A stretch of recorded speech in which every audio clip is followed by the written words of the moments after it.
And then he said, every time we drive past an accident, you close your eyes. Every time somebody gets hurt, you close your eyes. Anytime there's anything to do with like trauma, you close your eyes. Do you really want, like, is this a thing? Like, are you sure you want to be a doctor? What is your birth name? So my name is interesting. I think, you know, my name is Mosa. That's my first name. And then I have a slave name. My slave name is Barbara, not Barbara, Barbara, as in spelled B-A-R-B-R. Not B-A-R-A, B-R-A. And my birth surname is Sitlaba. How do you self-identify, and what are your preferred pronouns? I am profoundly and definitely a Black woman, because I think that just comes with a lot of expression to what, you know, why I feel that I'm a Black woman. And I feel very strong about being a Black woman. I feel that, you know, kind of my story and my journey in many, many ways is very similar to many other Black women, and it's definitely different to women of other races who I understand and I fully appreciate have, you know, their own journeys as well, which are quite different as well. So I also identify very strongly as a mother. I think that, you know, that is something that I find so much joy from. The irony is that I actually didn't want to be a mom. You know, kind of when I was growing up, I was very definitively, you know, I want to be a career woman. I want to climb the corporate ladder. I just want to be amazing, but definitely not a woman. I mean, a mother. And so, but that, as I, you know, that becoming a mother has, as I, you know, as I always say, has literally unleashed an energy and a vibrancy and a sense of purpose that I myself can't even, you know, really, you know, kind of describe or even explain, you know. And I also identify very strongly as being a wife, you know, to my husband, as well as being a sister, as well as being a daughter, as well as being a granddaughter as well. So yeah, those are just some of the words I would attribute to myself. Describe the environment in which you grew up. I grew up in a home which is filled with love, filled with so much affirmation, and filled with so much you know, spirituality. You know, I think that my foundations are certainly those of love, those of, you know, kind of spirituality, as I mentioned, and affirmation. But also something that's very, very big in our family has always been to say, my parents have literally said to us, I mean, look at your lives relative to your next door neighbors, and they've always said, you need to give to the world. You know, it's not enough that you have the life that you have. You actually have a duty and a responsibility to do for the next person. So those were always values that were instilled in us. We were always we were always taught to love, you know, and that, as I said, is really a foundational value. So we are a very close-knit family. Family is literally everything. And so kind of growing up, I was the middle child. And I think, you know, I kind of, in many ways, had middle child kind of syndromes. I was never, you know, I didn't have enough authority in the home to kind of assert as my older sister did, but I also couldn't cry as much and be like a child because I wasn't the last born child. So I think in many ways I had to kind of fight for, you know, not to say my parents didn't love me, of course they loved us equally, but I think in myself, I felt like I needed to really, you know, assert myself to really know, you know, to be acknowledged in the home. And I think as a result, I was always the one breaking the boundaries. What did you want to be when you grew up? I actually wanted to be a doctor, which is crazy because I'm so scared of blood. And I literally realized this, I think in around standard, which was called Form 4 at that time, or, you know, kind of standard 8, when you were choosing your subjects. And I remember, you know, sitting with my dad, and he was like, okay, Mosa, so what subject, you know, what do you want to be, you know, when you're older? And I said, okay, I want to be a doctor, because I think for many of us, if you weren't being, you know, if you weren't signing up to be a doctor, then it was certain to be a lawyer, or, you know, those were kind of the careers of the day, so to speak. And so I said, okay, you know what?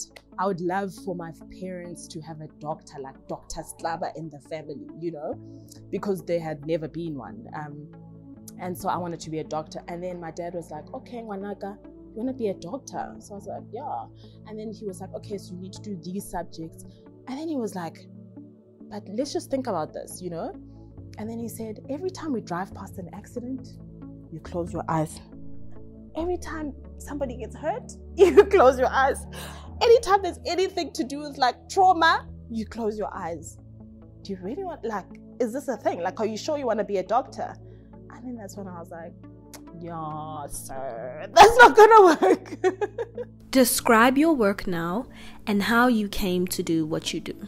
I always knew that I wanted to be involved in a profession that would change people's lives, but at a macro scale. So not just, you know, kind of working at an NGO, etc. I literally wanted to be, and that's when I then realized, okay, the best platform in which to do this is actually to work for government.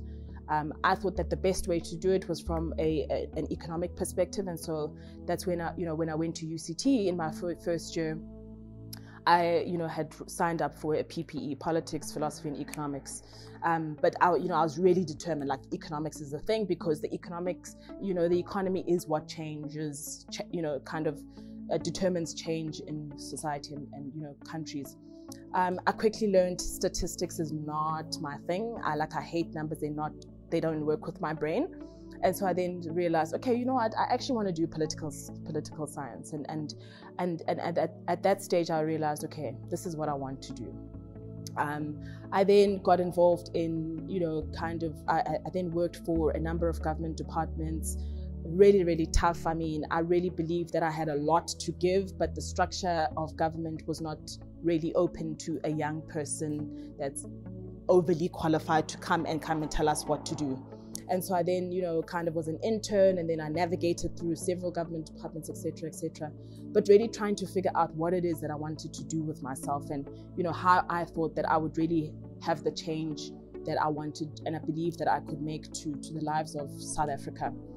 After that, I got so profoundly, I was so demotivated from government, and I was like, okay, I just want to change from government. Let me try a different sector.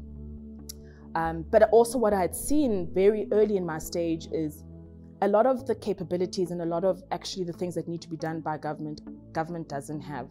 And so I thought, okay, I want to come back to government, but I have to be at a much higher level in order to be effective in driving decisions and driving change. And so I then said, okay, you know what, let me go and try out the NGO sector. I tried that. I was even more frustrated than I had been in government. And so then I kind of said, okay, let me just figure things out.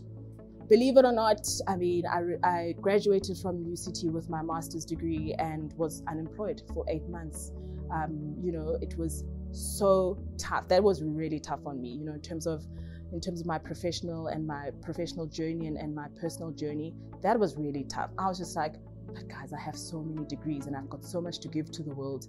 But the reality is that given the unemployment that we have in our country, I literally became a statistic, and so that was a moment where I got to learn so much about myself, given the kind of forced introspection. I had way too much time to think about everything. And then I then said, okay, you know what, I just kind of applied everywhere, because it was literally just like a spray and pray approach. I didn't know what was going to happen and when it was going to happen. I then find myself back in government, being involved in bilateral relations, and diplomacy, etc. I'm responsible for the Americas and Asia. Public policy is what I do. It's my field of specialization, and it's a very niche kind of profession and skill set. What questions do you get asked that men in your field never have to consider?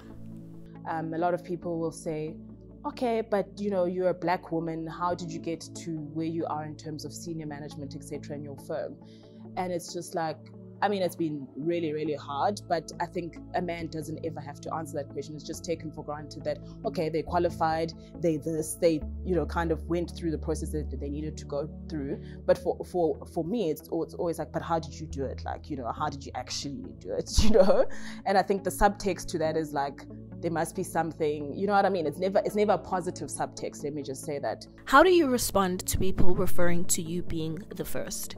Is it a distraction or an important indicator of how far we've come? I think that as especially as a Black nation, we've come a long way. There aren't really that many people that are first, and so I think you know, maybe 10, 15 years ago there were a lot of firsts, you know, and I think that, you know, for good reason they were amplified, and they needed to be amplified so that all of us could be inspired by it and say, okay, but this person, oh my goodness, they come from the community that I come from. It's amazing that they're the first to do this. And I think that a lot of us drew a lot of inspiration from that, and I think for good reason. I think what we need to do though, as you know, as society, and again, even across racial lines, I think that we need to kind of use people being the first to pull up others. I mean, it's not enough for me, for example, it's not enough that, you know, I was the first to do whatever it is that I've done, and for myself to just sit around the boardroom table and just kind of feel like, okay, everybody, like I'm on the news headlines, I'm the first to do this. It's not, for me, it's not enough. And I think that needs to be a narrative that needs to be more strongly echoed, to say, it's good that you're the first to do this, but I mean, what are you doing about it? You know, who else are you pulling up? Who else are you bringing to the table? What do you do to maintain and protect your mental, physical, and emotional health? A big thing that I'm trying to do is to quieten my thoughts. It's called mindfulness. For me, it's actually, how I interpret mindfulness is just consciousness. So to be more conscious of my thoughts. I'm really in pursuit of that. I'm really trying my best to do that. I find, because I'm involved in so many things, on this side, I'm my own person. On this side, I'm my profession. On this side, it's the books. On this side, it's my kids. On this side, it's, do you know what I mean? There's a lot of thoughts that are rambling in my head all day long, and they literally don't stop. So I'm really trying to be more in control and more conscious of my thoughts. That's something I'm really trying to do. And so in order to achieve that, I'm trying to be still. I'm trying to breathe a lot. So before, you know, kind of getting the day started, trying to breathe a lot and just really trying to be more conscious of myself. What is your favorite curse word? Mwah. What is your favorite word? Love. What is your least favorite word? Discrimination. If you could live anywhere else on the continent, where would you live? Do you know what the truth of the matter is? Like, I've had the opportunity to move anywhere, literally in the world, and actually I want to be here. I want to be here in South Africa. And more specifically, be in Joburg as well. What is your favorite sound? Quiet, like no sound at all. Yeah, tranquility. Yeah. What is your least favorite sound? I think taxis. Like taxis hooting. Yeah, I think it would either be taxis hooting or like children crying. I think, yeah, definitely those two. I can't differentiate between the two. I think it's those two for me. If heaven exists, if you believe, what would you like to hear God say when you reach the pearly gates? You lived your purpose, my child. What are you going to do when we get the land back? I would certainly make sure that I have a farm with my dream house, and then also just, you know, maybe my house, you know, at the bottom, or I don't know, wherever, has a library. I certainly want to have a library that's available for children to just come to and then just like enjoy books, you know. Yeah.